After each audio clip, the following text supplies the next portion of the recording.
Assalamualaikum warahmatullahi wabarakatuh. Perkenalkan, nama saya Muhammad Ilham Maulana dengan NIM 1261022121168 dari HKI 3D. Review Jurnal Turki. Judul artikel Dampak Kapitulasi Terhadap Peradilan Turki Utsmani. Nama jurnal Jurnal Ilmu-Ilmu Keislaman. Penulis As'ari. Reviewer Muhammad Ilham Maulana. Tanggal 11 Desember 2022. Abstrak. Turki Utsmani berdiri di atas syariah Islam yang pada mulanya hanya sebuah kesultanan, kemudian kekuasaannya berkembang sampai ke pintu gerbang kota Wina, wilayah utara Afrika, Arab, dan teritorinya sampai ke Aceh Darussalam. Pengantar. Negara Turki Utsmani adalah sebuah negara multi etnis yang beberapa abad mendominasi keseimbangan kekuatan militer, politik, dan hukum di Eropa. Hasil penelitian. Pendirian pengadilan reguler merupakan titik perubahan sistem peradilan syar'i dalam mendominasi peradilan di Kekaisaran Ottoman. Dualisme terjadi karena telah ada dua sistem peradilan, yaitu peradilan Islam dan peradilan reguler. Pengadilan reguler terlepas dari peradilan syara, yang mana pengadilan syara dijadikan rujukan sementara.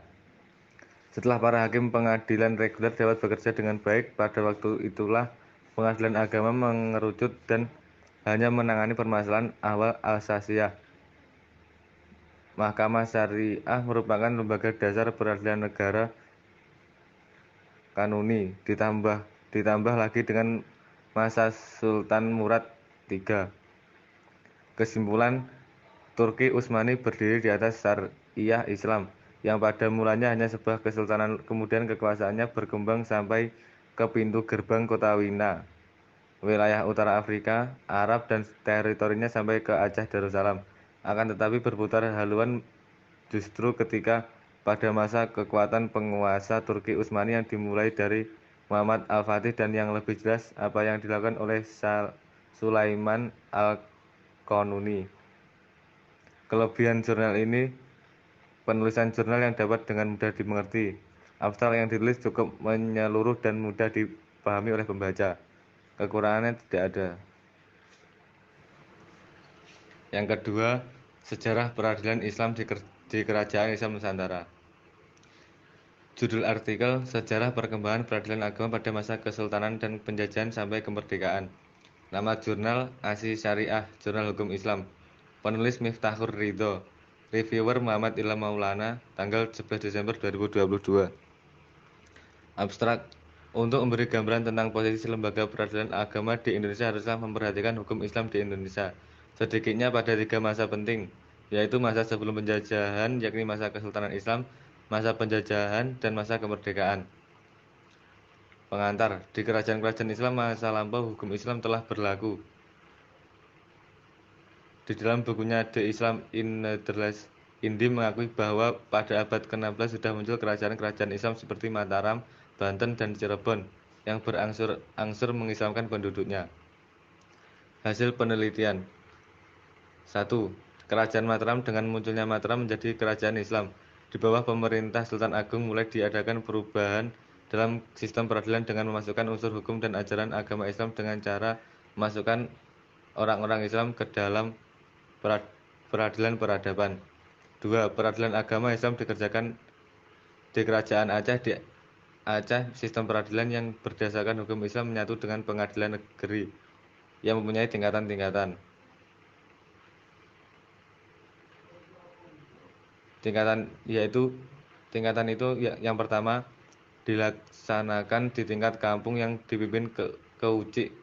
Peradilan ini hanya menangani perkara-perkara yang tergolong ringan, sedangkan perkara-perkara berat diselesaikan oleh Balai Hukum Mukim. Yang kedua, apabila yang berperkara tidak puas dengan keputusan tingkat pertama, dapat mengajukan banding ke tingkat yang kedua, yakni Oe Lo Balang. Yang ketiga, bila pada tingkat Lo Balang juga dianggap tidak dapat memenuhi keinginan pencari keadilan, dapat mengajukan banding ke pengadilan tingkat ketiga yang disebut Panglima Sagi.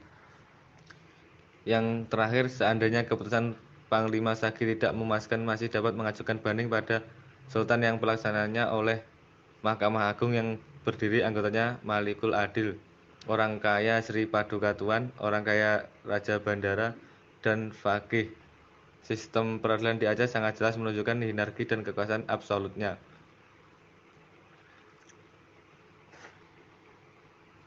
3. Peradilan Islam di Kerajaan Periangan di Cirebon atau Periangan terdapat 3 bentuk peradilan agama: peradilan dirigama dan peradilan cilaga. 4. Pengadilan agama di Kerajaan Banten. Banten hanya ada satu pengadilan yang dipimpin oleh Qadli sebagai hakim tunggal. Lain halnya dengan Cirebon yang pengadilannya dilakukan oleh 7 orang menteri yang mewakili 3 sultan, yaitu Sultan Sepuh, Sultan Anom, dan Panembahan Cirebon. 5. Peradilan agama Islam di Sulawesi integrasi ajaran Islam dan lembaga-lembaganya dalam pemerintahan kerajaan dan adat lebih lancar karena peranan raja. Pada dasarnya batasan wewenang pengadilan agama meliputi bidang hukum keluarga, yaitu perkawinan dan kewarisan. Kesimpulan, dengan berbagai ragam pengadilan itu menunjukkan posisinya yang sama sebagai salah satu pelaksanaan kerajaan atau sultan. Di samping itu, pada dasarnya batasan wewenang agama meliputi bidang hukum keluarga, yaitu perkawinan kewarisan. Dengan wewenang demikian, proses pertumbuhan dan perkembangan pengadilan pada berbagai kesultanan memiliki keunikan masing-masing. Kelebihan penulisan jurnal yang dapat dengan mudah dimengerti. Penulisan sejarah peradilan yang cukup lengkap dan terperinci. Kekurangannya adalah penulisan kurang lengkap dalam menyimpulkan keseluruhan isi dari jurnal. 2. Tidak terdapat metode penelitian dalam jurnal tersebut. 3. Penelitian abstrak yang kurang spesifik pembahasan jurnal. Yang ketiga, peradilan syariat Islam NAD. Judul review jurnal Mahkamah Syariah Provinsi NAD. Judul artikel Mahkamah Syariah di Nangro Aceh Darussalam, dalam lintas sejarah dan eksistensinya. Nama jurnal Yudisia. Penulis Qurratul Aini Ana Khosyah dan Sri Lumatus Saadah. Reviewer Muhammad Ilham Maulana, tanggal 11 Desember 2022. Abstrak. Nangro Aceh Darussalam yang secara sosiohistori dan sosiokultural Aceh memiliki tradisi Islam yang khas. Dalam penelitian ini berbasis library research yang bertumbuh pada penelitian kepustakaan. Data yang diambil adalah data pustaka dengan metode konten analisis. Dengan pembahasan pertama, bagaimana seharusnya kita mengamati ekonomi dan pelaksanaan peradilan Islam di Nangro Aceh Darussalam. Kedua, mengapa isu syariah Islam memegang peran penting dalam pergulatan politik Aceh. Ketiga, bagaimana proses penerapan syariah Islam di sana. Metode penelitian. Dalam penelitian ini berbasis library research yang bertumbuh pada penelitian kepustakaan. Data yang diambil adalah data pustaka dengan metode konten analisis. Hasil penelitian, Aceh merupakan salah satu wilayah Indonesia yang paling awal bersentuhan dengan Islam. Islam memegang peran penting dalam sistem pemerintahan Kerajaan Aceh. Kerajaan ini menyediakan jabatan Syekh al-Islam untuk memimpin keagamaan tertinggi masyarakat Aceh. Hukum Islam juga diterapkan di Kerajaan Aceh.